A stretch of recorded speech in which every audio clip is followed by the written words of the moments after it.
Bueno, pues seguimos con la serie de charlas en la Maker Faire, el segundo día ya por la tarde. La charla que tenemos ahora es un poquito diferente que las que hemos tenido previamente, porque a pesar de que también vamos a hablar de impresión 3D y de fabricación digital, hoy que está Alessandro con nosotros, vamos a hablar un poco sobre toda la perspectiva más de lo que es el open source y la fabricación digital dentro del mundo maker. Tener a Alessandro aquí pues es casi un honor para la Maker Faire, porque es una de las personas que organiza el contenido de la Maker Faire en Roma, es como el curatore, ¿no?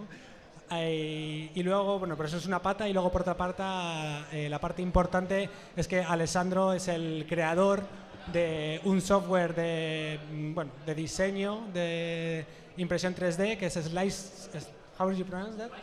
Slicer, que es Slicer, y que es un software que un montón de impresoras, si habéis hecho alguna vez impresión 3D, casi todas lo soportan, y bueno, es una persona que es muy importante para la comunidad de la fabricación digital y de la impresión 3D. Así que, bueno, sin más, doy la palabra a Alessandro. Va a hacer la presentación en inglés. Si alguien tiene algún problema con la comprensión del inglés, nos lo decís y hacemos la traducción simultánea, ¿vale? Así que, grazie Alessandro. Does she have a microphone? Okay, so the people know how to use to listen. Si alguien necesita la traducción simultánea en inglés, que nos lo diga, porque necesita vuestro teléfono móvil con la radio en el 103.0, la traducción será simultánea. O sea, que cogéis la radio del teléfono móvil, la sincronizáis, aquí hay y auriculares no tenemos. Lo único que tiene que ser que los tengáis vosotros o no hay por ahí, ¿no? Vale, luego, bueno, él lo va a hacer el italiano y el español y el inglés, o sea, están ahí como cercanos, así que si tenéis alguna duda luego y queréis hacer alguna pregunta en castellano, está Sara para recoger vuestra pregunta o daros alguna explicación más personalizada, ¿vale? Así que, bueno, empezamos. Okay, thank you. Hello, I hope I will be clear enough for you to understand. I come from Rome and I will spend a couple words about me before. My background is architecture, so I basically work in an architectural firm in Rome, and actually this is the kind of thing I work on usually. I have a background of lighting design for shows, but when I was about 18 years old, I started a couple startups in technology while I was studying architecture, so I have a mixed background in architecture and computer software programming. My role in the maker world is mainly tied to Slicer. Slicer is the open source software I've been working on since year I don't remember. It's been 5 years, and I also am a co-founder of a makerspace in Rome, the first makerspace in Rome, very small space but very active. And part of my time is devoted to Maker Faire Rome. Maker Faire Rome is the second largest maker fair in the world, taking place in October. And this year we had 110,000 visitors. So my job there is to select all the makers, invite and find cool projects to show. Oh yeah, this is the map of this year. But anyway, I've been directing the Make in Italy Foundation in Italy, the foundation coordinating the Fab Labs in Italy just for 1 year. Then I decided to go back doing projects rather than coordinating a foundation. So I'm going to share a few thoughts with you. Basically, I love makers, whatever they do. I love their philosophy. I love the maker culture, which is an expression I prefer over maker movement, because it's not an organized movement. I also love open source. I love everything related to sharing and being aware of how we share our things with other people, and being aware of the effects of sharing in a nice way. Among all the things of the maker culture, and there would be many more in here, this is one thing I always enjoyed more than the others: making tools. Because makers make tools for themselves. Makers, it's a long story. we made our own tools for making our other tools and for building a society or building our objects. If we wanted to design, to draw the process of going from a problem to a solution, for a maker, that's not this linear. I love how a maker has a problem and it starts from learning new things about how to solve that problem, Googling, talking to other people, and then trying a solution, because a maker knows it's a game, and in a game you play, you know you can fail, but failing is part of the game. And you talk to other people, you get inspiration, and you realize, oh, I need a new tool for this. Okay, so let's stop my project, I will make this new tool, then I will back to my project. Oh, but the tool needs to get better, so I'll put more time on the tool. And then, okay, but other people may need this tool, so I'm going to publish this thing, and okay, let's go back to the original problem. I can use this tool, and oh, it doesn't work. Okay, but oh, I can make another tool for this, and it's a very good idea. Then you find another project to work on with your tool, and then you get lost, and you look for other problems to solve, and you go around. Okay, eventually you will get to the solution. Makers do find a solution, but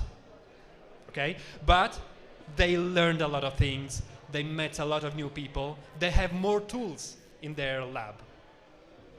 So this is why I love how makers make their own tools, because they find solutions and they also are able to do other things. There are tools, and there is another special kind of tools. Those tools that enable things that were not possible before. Basically, it's a matter of enabling other people to do things they don't have the skills for. Examples of enabling tools in the maker culture are, of course, 3D printing, Arduino and all the prototyping boards of electronics, laser cutter, and a few others. These are just examples. But laser cutters already existed. So basically the new things makers built for themselves are these two. And these two happen to be not just commercial tools or tools made available on the market. Do you all understand me? Am I going too fast? Am I speaking to strict English? If anyone needs, they can raise hand and... Okay, there is Sarah available for any translation. Okay. So these two tools are special because they are both open source hardware. And I'm going into this later.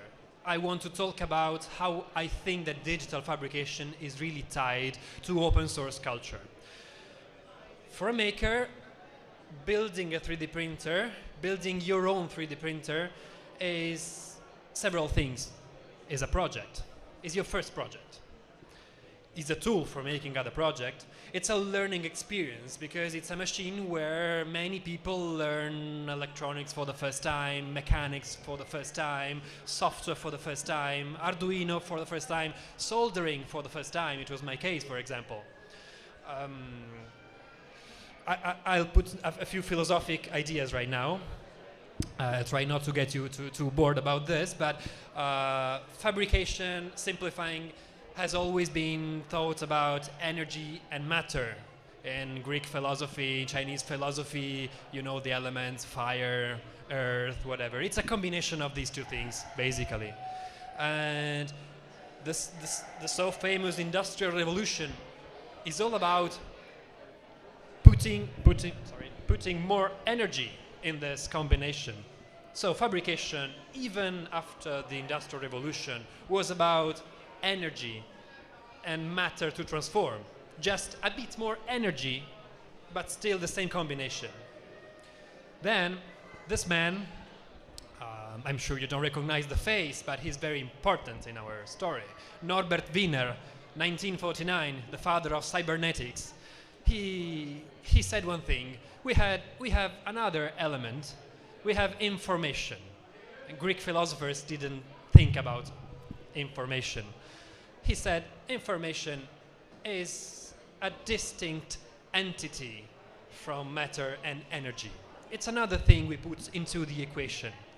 So this is why, starting from that moment on, we think about fabrication in terms of energy, matter, and information we put into the result. We could simplify the thing, and we have a first step: hand fabrication.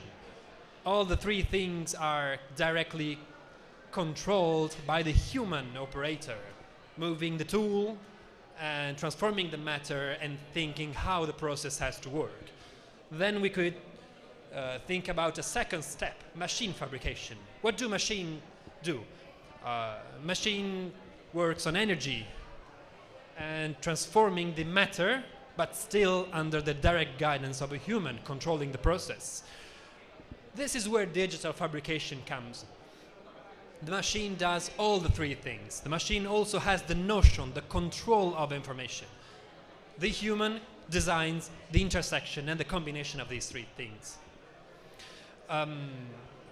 So is automation the same thing as digital fabrication? If we think about factories with, you know, robotic arms building cars, is that digital fabrication? Actually, no, that's automation. Automation means to program a machine to do a single job in a repeated way. The same thing. It's like scripting a movement. Then you want to fabricate something else, you program that system, that machine, to do another process. Still, the information is controlled by the humans. Digital fabrication is another thing. So this is why now many people talk about Industry 4.0 and a few other buzzwords. But the idea is actually to put information inside the industrial processes. Okay, you have the space now. It was a bit bored, so I wanted to look just a completely unrelated comic just to bring your attention back. Okay, thank you. This was probably the first digital fabrication machine. The Jacquard loom. It was a machine for making textiles, controlled by perforated boards. Don't ask me exactly how this works, but anyway, these boards are brought into a place where they actually control the drawing of these textiles. This is the first machine which is universal. It's generic. It's not made for a single work. It's not the human who decides the drawing during the process, but the machine is programmed, so you just change the information. The machine can do everything. The story continues at MIT. In 1949, actually the one in the picture is a second machine from 1959, but anyway, CNC machining was born at MIT, like many beautiful things of this world, and they started to work on machines able to make things that were not possible to automate before. For example, curves, controlling exact curves in a programmed way. G-code, if you operate a 3D printer, you're familiar with the G-code format, which are the instructions controlling the machine. G-code is not a very new thing. G-code was born in 1958. Did you know this? It's a very old language. It's about 60 years. So I know you are very touched by this. Okay, so back to energy, matter, information. This is CNC. This is where the story begins of CNC machining. What about digital fabrication? There is one step beyond. Digital fabrication is where we are aware that information is the most important thing in this process. It's putting the stress of information, which is making a machine which is able to make an object even with a bad machine. I will show you an example. This is a 3D printer I love. Because with good design, good ideas, sharing, and flexible components, and a lot of good software, you can obtain good results also from a crappy machine. This is another example. You might have seen this project from Africa, building 3D printers from scratch, from rubbish, and they have a lot of our technological rubbish in there. Another example is bad auto leveling. I'm not sure how many of you operate a 3D printer.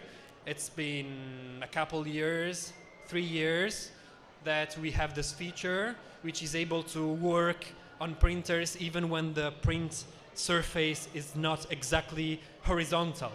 Instead of spending your nights and your weekends in trying to get this perfectly horizontal, somebody made an algorithm so that the printer is able to use a probe for checking 4 points on the bed, and then the software will change the movements so that the printer actually compensates for this. I don't have a video about it.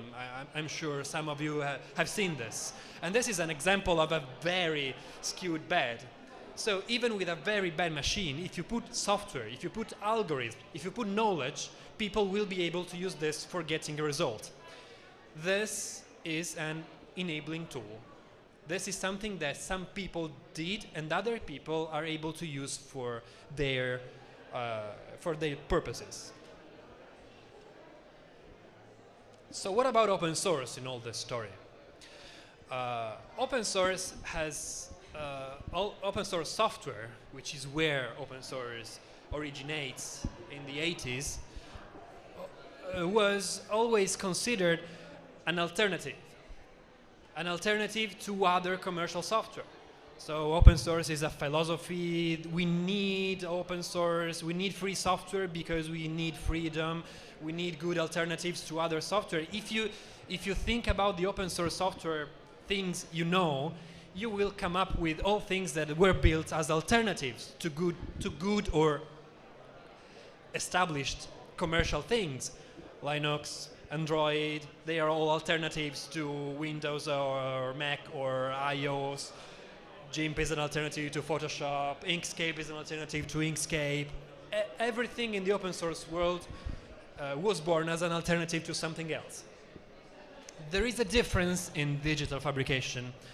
In digital fabrication, open source tools were not created as alternatives to something else. It's probably a new chapter of the open source story. In digital fabrication, open source has been the driving force. All the original research happened in the open source world. And commercial software is actually catching up later by implementing things that were created in open source software. This is why in digital fabrication you have software things, you have hardware things, you have open hardware. And hacking physical devices is open by nature. What do I mean? While in software you have the source code, you compile the source code, then you get a binary executable program that hides the source code. In hardware, there is no source because an object is open. You can copy the idea, you can reverse engineer it, and you can take inspiration.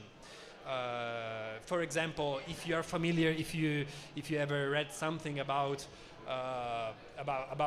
China, the electronics culture in China, you will know that their ability to copy things has deep roots in their culture because they don't put value into intellectual property, but they put value into Shanghai, they call this art of copying things. And in their electronics market, huge places with a lot of things happening inside, people are actually copying things regardless of intellectual properties. So that's a sort of open source hardware, de facto, without licenses, without conventions. And by the way, all the efforts made for creating licenses for open source hardware actually brought nowhere, because all of our hardware projects use Creative Commons, use GPL, but none of the open source hardware licenses dealing with documentation, dealing with layers. So hacking on hardware is more direct. Also because we started to represent physical objects as code. So we are bringing hardware to be code. Okay, I see your face again like this. Yeah, sorry. I had to talk about these things. So I will put another comic for laughing. Okay, this was not very good. Okay, sorry. Okay, so this is why I think that evolution of digital fabrication is deeply tied to evolution of open source digital fabrication tools. Existing components make projects more convenient. It's like, okay, I will make a stupid example. If you want to build your house with bricks, you can make it if you find someone else who sells bricks. But if you had to make your own bricks before starting your house, probably you will not build a house with bricks, even though you could. But it's not convenient to make all the components. So makers actually wait. Maybe they have ideas, but they cannot make those ideas until some things that they don't have the skills for are created. Is this clear? Just raise your hand in case Sarah has to translate. Okay. So it's a matter of unlocking the convenience on doing something. And this happened several times in the digital fabrication history. The main example is the RepRap project, where all of our 3D printers originate. I'm sure all of you heard the story behind the RepRap project. But probably, I'm not sure how many of you have heard the story of the Fab at Home project. Do any of you remember this one? Actually, the Fab at Home project was the other open source project creating 3D printers in the same exact years of RepRap. There were two completely separate projects doing the same thing. Open source. They were also targeting multi-materials, so they were starting from a project also with paste extruders, ceramics, things that we do now. But why this project had no success? Why we worked on RepRap project and slowly arrived to what they were doing in year 2006? This is because that very, very crazy and very smart guy thinking about RepRap project, Professor Adrian Boyer, he had the idea of not just building a machine for rapid prototyping. He had the idea of making a self-replicating machine. He says RepRap machines are able to replicate about 50% of their components. Humans are machines who are able to replicate 60% of their components. It's a matter of amino acids or something biological, something. Okay, this is just an excerpt of his thinking. You can Google for his videos for better explanation than mine. But his idea was that living organisms reproduce themselves while producing useful things for other organisms. So his analogy with the biological metaphor was that flowers, insects, nectar. Insects look for nectar, but they also produce a good effects for flowers by going there for their personal use. The same thing is a RepRap machine brings good to the people. It's a machine able to make objects, but is also, actually no, I said the wrong thing. It's a machine whose biological goal is to replicate itself. While being able to replicate itself, also it can make objects for people. So this is why these machines were built by a lot of people, because a lot of people, including me back in the days, built RepRap machines for building other RepRap machines, for printing another machine and printing another machine for your friends and making them happy. And people were doing useless prints but replicating a lot of printers. And while replicating these printers, they were researching. They were doing research. For a lot of years, if you went to 3D printing fairs, maker fairs or show, you would see tables full of these kind of things. Yodas, bracelets, cats, whistles. And people will say, okay, 3D printing is all about printing Yodas. Actually, it's a bit different. Yes, tens of thousands of people spend their years of their spare time printing these things. But they wanted to fine-tune their printers for doing this. They wanted to get the best quality out of those printers. So they were inventing good ideas in order to find cheap, inexpensive improvements to their machines. And this is research. Spontaneous, unconscious research. Now we have printers which are able to do useful things. Prosthetic, hands, and any kind of things, you know. Because a lot of people printed Yodas. Another step, another enabling technology was the Prusa Mendel. Prusa Mendel made by 21 years old Joseph Prusa from Prague in his spare time, chatting at night time from his bedroom. And I remember I met him in chat like 5 years ago while he was proposing his ideas for a simpler 3D printing. He proposed a simpler printer. Simpler means less expensive, easier to build. The Prusa i3 is still the easiest 3D printer one can build. It's a tool. It's something that you can hack and do other things. For example, there you have an i3 printing nanomaterials over there. And that's a perfect example of something you can reuse because it's available. It's easier to make a nanomaterial printer if you can build upon things that are already ready. You don't have to invent from scratch electronics, mechanics, and other solutions, because you can take something that is good enough. It's a platform. It's not a finished machine. It's a platform you can build other things. So this has been an enabling thing for many people. Also, when Joseph designed his first Mendel, having another shape, he basically enabled a rep-rap economy. In those years, people were selling parts on eBay. People were building their printer, printing a couple kits for building another printer, and putting them on eBay, selling for, I don't remember, 50 euros, something like that, and getting money back for building other projects. So this allowed many people to continue experimenting. Yeah. Okay, then we have Arduino, Raspberry Pi, even though it's not open hardware. Raspberry Pi, it's not open hardware. Despite they say this, it's not. It's not, okay. Yeah.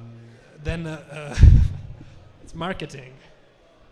ESP8266. Okay, you know, I know I'm talking about this. These are tools which make electronics projects become software projects. So people who have no skills in electronics can still do electronics, but I'm not talking about this because you know this. This is a very useful thing. It's the mostly used board for 3D printers. It's open source hardware. It was designed by a company for selling it. This company published it as open hardware. And for many years, and still now, many printers are built using this board. You plug this board onto an Arduino, and then you can connect 5 motors, even though most printers need 4. But it's more flexible than what many people need. You can connect 3 high-power devices. You have 6 analog inputs for temperature. You can connect servo motors, even though a normal 3D printer does not need servo motors. You have an I2C bus. You have switches. And it's also easy to build, easy to manufacture. It's a good compromise between features and price. And being open hardware, hundreds of companies from all around the world manufactured this board, selling it. So it enabled economy. Oh, and by the way, a lot of variable quality emerged. So when you bought a ramps board in the past years, you had to look for good quality, and the original manufacturer only used high quality components. So actually this is a lesson that many open source hardware vendors learn by doing. If you are the author of something you open up for other people, you better stick with good quality, with top quality, and don't try to compete on price with your competitors, because you have the original brand, you have quality. So this applies to Arduino, this applies to SparkFun, Adafruit. It's all open source, but competing on prices is your competitor's job. Quality is your job. Anyway, if the ramps board is the perfect choice if you want to build a machine for, I don't know, for a 3D scanner. You want to build one, okay, there are other options, but the first thing came into my mind is I need a motor, I need a few sensors, okay, I have a ramps board, it works. I want to build, I don't know, another kind of automatic machine. This is a platform, not just a specific board. ScaneForge was the software which enabled experimentation on 3D printers in the first years. It was very complicated and very tunable with a lot of numbers. You could tweak everything of 3D printing. ScaneForge enabled basically 3D printing to develop. I put my own project in this list of enabling tools because actually it's the story which happened. Slicer had, when I started working on Slicer, I had 3 goals. I wanted to make 3D printing usable for many people. So making a simpler tool than what existed before. I wanted people to be able to experiment. So I put many features whose purpose I didn't know myself. I felt the need to enable people to start experiment with variable layer height, with the different options in different parts of a print, and other things. And also I wanted to document and share all the algorithms, geometrical algorithms of toolpath generation. So the source code of Slicer is highly commented. The purpose is to have a reference and sharing knowledge, because if people can read this knowledge, they can build other things reusing the knowledge. So it's been enabling people also this way. Then there are other things on the firmware side. Sprinter was the first easy to configure firmware for 3D printers many years ago with accelerations, SD card support, and it helped to open 3D printing to the masses compared to the previous firmwares. Then there is GRBL. GRBL is an open source firmware for building CNC machine. It was the first one with complex motion algorithms like the look-ahead algorithm. I'm not going into what it is. It is compact, robust. It doesn't have many features, but it's very robust. So if you want to make a moving machine, GRBL, which was born for CNC machines, is actually your best choice for starting, because you can connect motors, you can give commands to motors. Marlin is another very famous, it's now the most famous firmware for 3D printers. It's got a lot of features, lots of compatibility with a lot of boards, and it's so used that all the new G code commands introduced in Marlin are a standard. Even though there is no modern G code standard for 3D printing, the modern standard is Marlin standard. If now you want to build a machine for making pancakes, or cooking, or moving things, it's easy. You take Marlin, even if it was made for 3D printing. You take a ramps board, you get an i3 probably. Those are tools which are ready for building other things, but they are bricks. Another example is Pronterface. Pronterface is a very, very simple interface. Not even very beautiful, but very, very powerful for sending comments to these machines. You don't need many other options.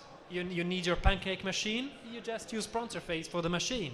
You are able to build that machine without creating a new interface from scratch.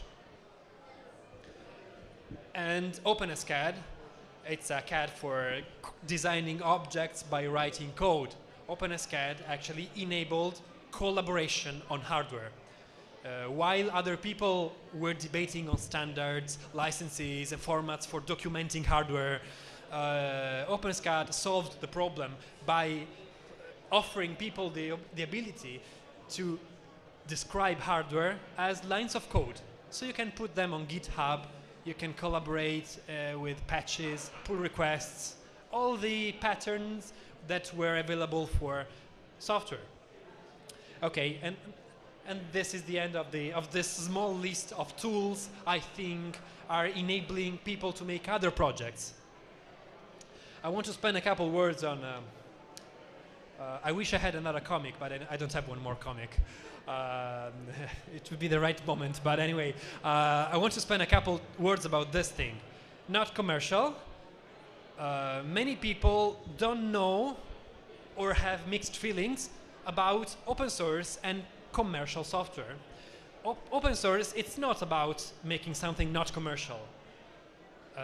It's perfectly legal, accepted, ethically accepted to ask money for an open source project. There are a few licenses preventing commercial usage, notably Creative Commons and C. Actually, being able... Oh yeah, sorry. Oh, wow. Shall I start from the beginning? No.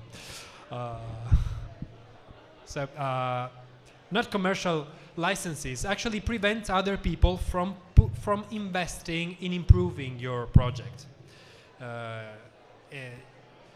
Most projects published on the internet with the non-commercial clause actually were not developed anymore because people and companies have no interest in putting efforts in that.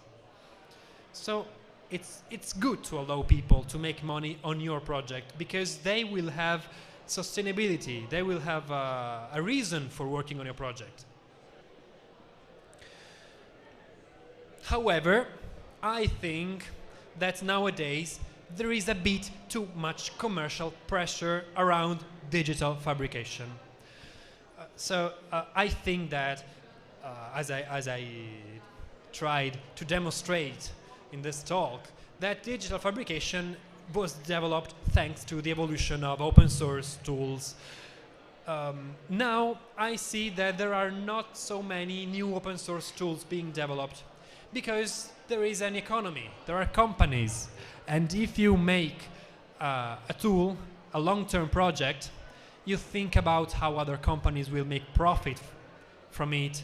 You will not have the motivation, and many people will just work on something that can be sold or can be directly transformed into a business idea. While I think this is normal, I mean, I have nothing about commercial usage of digital fabrication. I just want to stress that open source community put new ideas into digital fabrication, and then these ideas spread into the economy, in companies.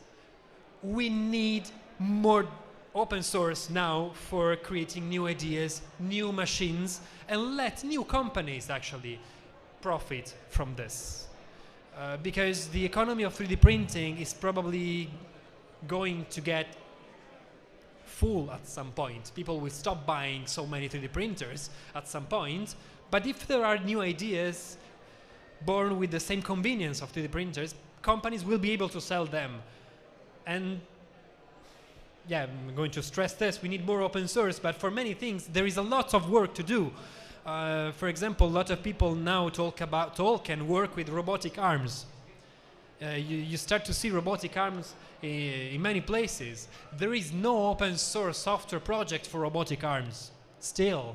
So people do what they can using Grasshopper, using some tools for specific processes. There is no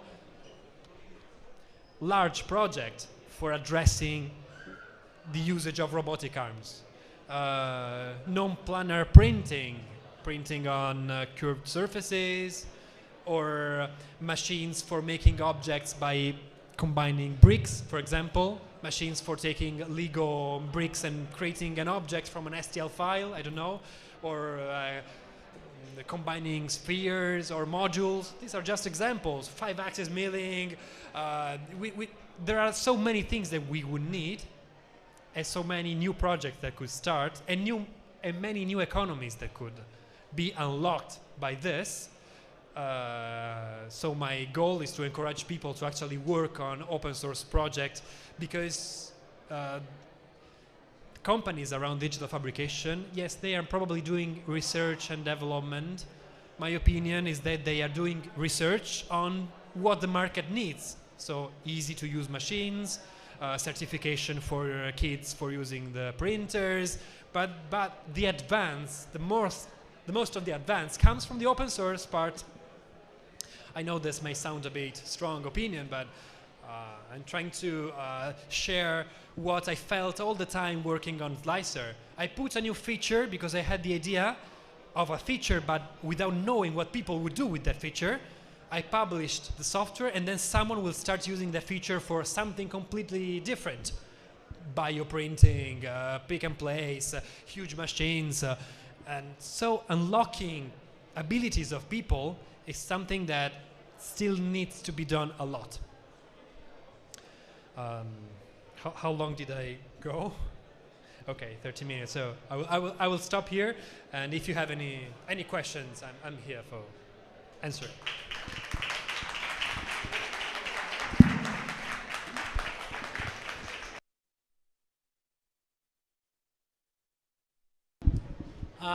Well, thank you very much, Alessandro, for this interesting talk. If there is someone who wants to answer any question, ask any questions, or to Alessandro, podéis hacerlo en castellano tranquilamente, yo traduzco al inglés, o bueno, sí, lo hacemos desde aquí porque es que no llega más lejos el micrófono, así que os tenéis que acercar hasta aquí si tenéis alguna pregunta sobre lo que he contado, los proyectos, las tendencias del open source. Pues puedes venir para acá para que... Gracias. Hola.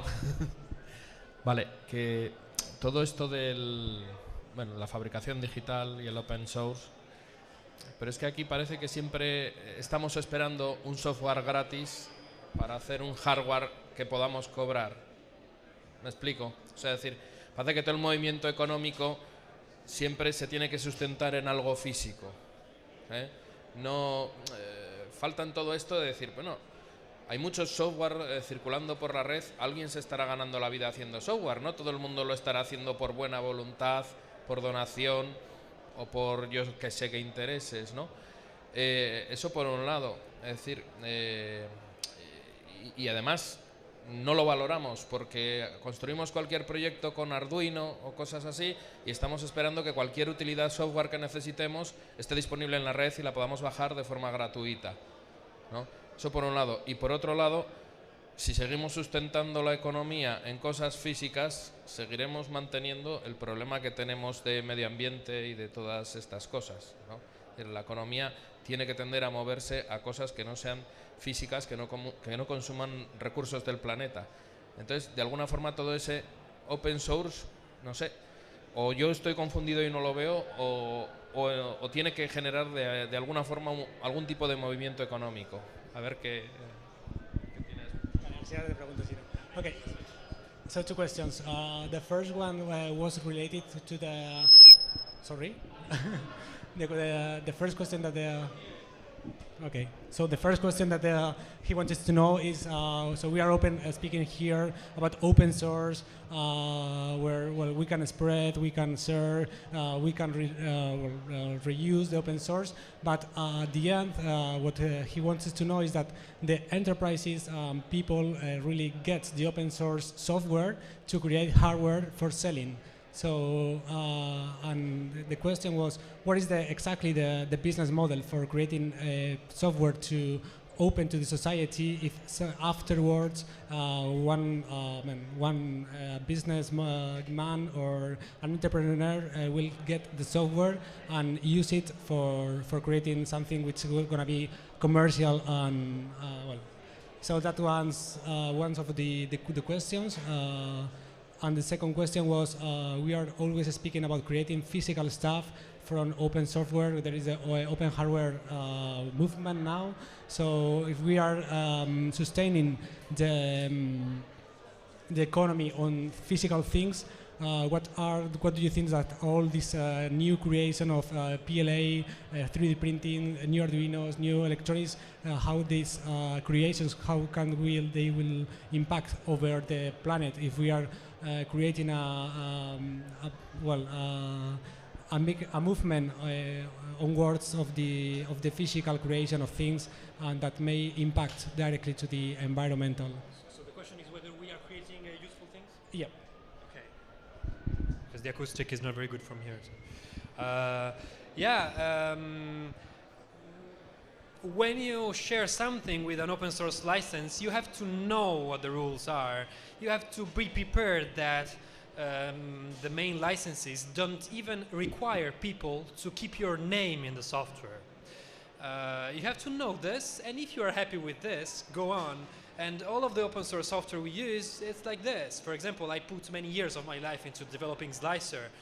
I'm perfect. I know that people can take the code, remove my name, change the name of Slicer to another name, and use it for something commercial. There is a license. The license requires a few things. Requires that if they make changes to the software, they have to release those changes to other people. Period. It's fine for me if some people profit from this. Because making money from selling the software was not my goal. If I had this goal, I would have never released Slicer as open source. I would probably haven't finished it yet. I would probably abandon the project, because using the open source world means I got a tool. I mean, my goal was to have a tool for me. I made the tool for me by using collaboration with other people. So the business model around Slicer in particular, because every case is different, is that I wanted a tool for me. I could take some of my time into a research project because of my choices, because I have another job, because every situation is different. But I decided I could. Then I got donations from people. I started to get people every month selling me donations from 5 euros to 12 to 200 euros, saying, okay, thank you, I use Slicer, I want to say thank you, I use this for business, I sell parts printed, I want to give some money back to you.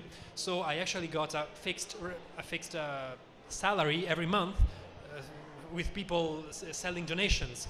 Then I got sponsors, companies making filament, making printers, sending me money for continuing the project, because Slicer was a critical thing for them. They wanted me to continue and not just wake up and say, okay, I'm bored, stop, I will move on something else. So actually, I eventually found a business model. Then I also got other opportunities. I started working for Maker Faire Rome, which is a job. I got other people asking me to make other software for other strange machines. So in my case, there is a way for making this sustainable. And allowing other people to make profit from this was a necessary condition. Without allowing other people to that, I would have never created it in the first instance.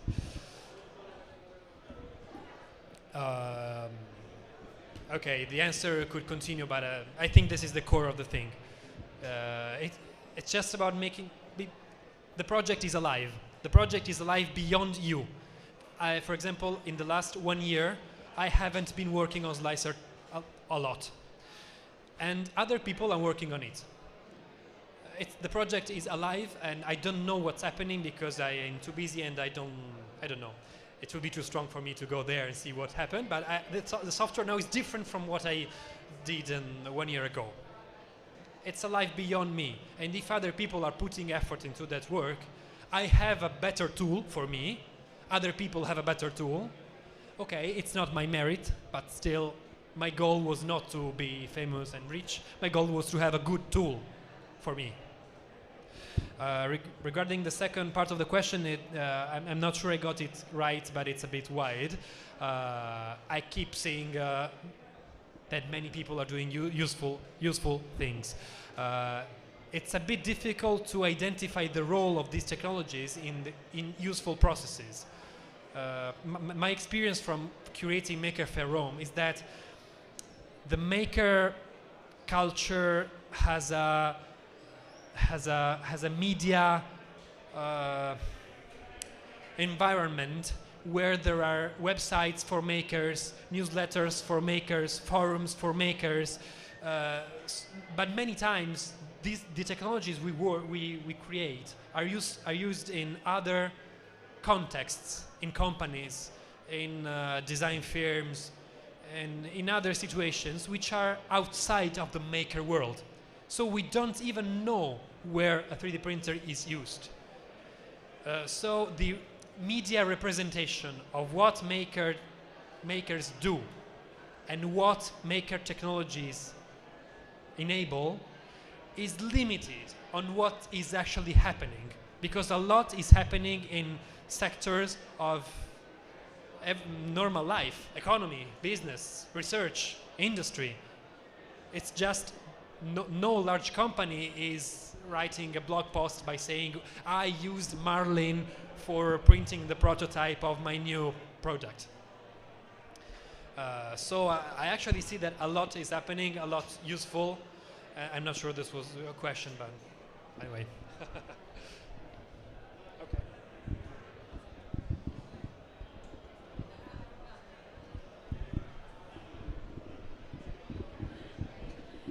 Thank you. It was a great talk. I really enjoyed. I have a question on so all the companies that are sponsoring maker fairs around the world, especially like I suppose San Mateo and Rome or New York, do you think they share your thoughts? Like they realize that they are being fed by the open source and community, and that for the next step we also need more open source? Do you think they realize? And I don't know. I agree on that with you, and I was wondering if there is any way that we could like push them to support open source development in order, I mean, it's for their future, also for new companies, for new developments. So yes, this. It's really a good question. I'll try to answer in a short form. Yes, actually, they are not helping in that direction. They are doing business. It's their actual job. What is happening is that I deal with a lot of companies sponsoring maker fairs, and I see that they are actually being transformed. Even large companies coming to a maker fair actually change their way of presenting projects, and okay, it might be for marketing, it might be for it's like greenwashing for the green economy, it's like maker washing for our topics, but it's fine because it's still helpful. Open source, it's not really part of that maker washing, so it's good that they are pushing into some other directions, in my opinion. We need to keep the focus on stories of makers which create products for market, stories of makers which create ideas for startups. Okay, we do this a lot right now. we also have to keep an eye on makers doing things for fun. Machines, useless machines, which is research. The thing I said before, printing Yodas for no reason actually was research. So we need to create ways for help people to be more sustainable in their hobbies and create hobbies in research, in spontaneous research. And maybe we can start pushing those companies to put some money, some small money into these kind of things. But they put money on, stories like the best startup growing or the best wearable technology idea. That's not exactly what we need for what I said. So I agree with you.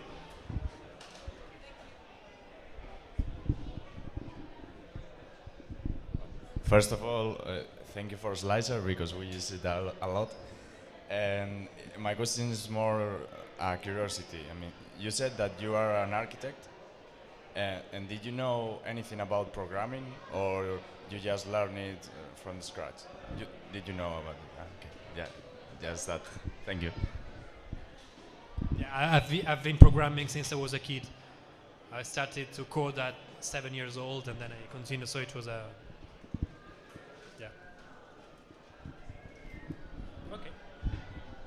Okay.